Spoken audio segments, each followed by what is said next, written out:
Assalamu alaikum wa rahmatullahi wa barakatuh. Hi, this is a video about the concept of thinking and its role from Islamic perspective. This is a video from Group 6. Content of this video is how the mind processes data and info and what are the end result of this process. Definition of thinking and creative thinking. Conclusion on how we learn, understand and limit of human mind. Role of thinking in Islam. Now let us discover what is thinking and creative thinking. Thinking is simply relating and connecting ideas or concepts in our mind in order to understand something or to solve problems.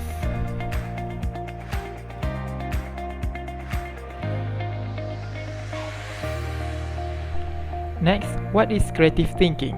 Creative thinking refers to using abilities and soft skills to come up with new solutions to problems.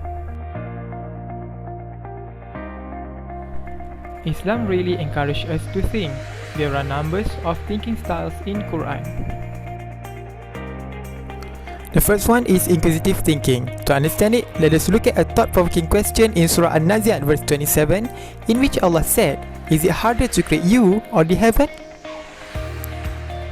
Means to say, you think that your resurrection after death is something extremely improbable, and you express wonder saying, how is it possible that when our very bones will have decayed and become rotten, the scattered particles of our bodies will be reassembled and made living once again? But have you ever also considered whether the great universe is harder to create or your own recreation in the form in which you were created in the first instance? The God who created you in the first instance cannot be powerless to create you once again. Next is logical thinking in the Quran. In Surah Al-Baqarah, verse 158, when Abraham said, "My Lord is He who grants life and causes death," the king replied, "I grant life and I cause death."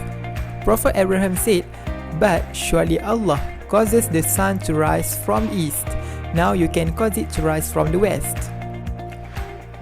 From the verse, it can be simply understood by using logical thinking in the form of hypothetical syllogism that if you are God, then make the sun rise from the west. If you cannot make the sun rise from the west, then you are not God.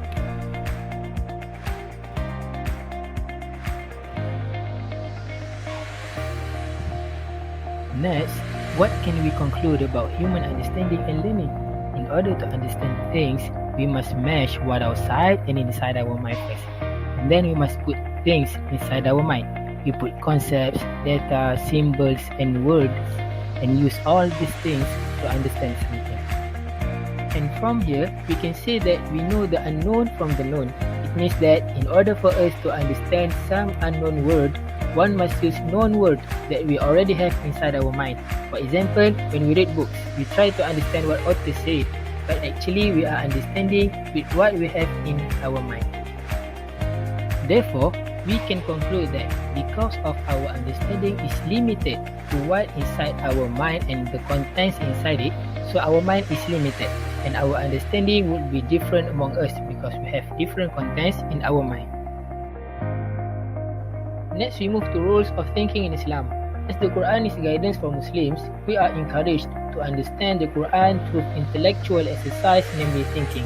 Human whom has been given the mind has to be creative to take the challenge to understand the Quran as well as to play his role as a vicegerent of Allah. So, Islam urges Muslims to think because thinking can help Muslims to solve their problems, to avoid negative stereotyping, to open up our mind to a lot more of possibilities, to know that everything we are doing has its own reason and benefit, to know what is our ultimate goal in life, to think of the greatness of Allah, and to make one perceive spiritual messages in the Quran and in the universe in the form of the natural world and human experiences. Al-Ghazali says that one cannot perceive spiritual messages if one does not think spiritually. Hence, to arrive at the correct understanding of the Quran, the readers of the Quran must use all dimensions of good thinking. The glorious Quran has set the tradition of thinking in the creation of Allah and asked its followers to reflect on the natural phenomena. For example, in chapter 3, verse 190 and 191, Allah praises people who think.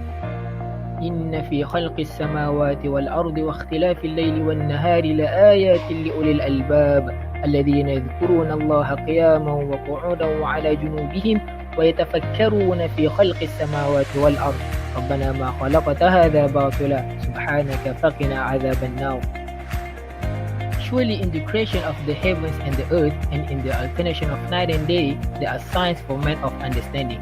Those who remember Allah while standing, sitting or reclining on their backs and reflect in the creation of the heavens and the earth, saying, O Lord, you have not created this in vain. Glory to you, save us then from the chastisement of fire. In conclusion, good thinking is an essential tool to transform data and information into knowledge, which affects the recipient of that knowledge to act in according with it, which in turn produce wisdom. This means wisdom is the purpose of knowledge. Muslims should be trained to think critically based on Tawheed and take the challenge to understand the Quran in order to succeed in this world and hereafter.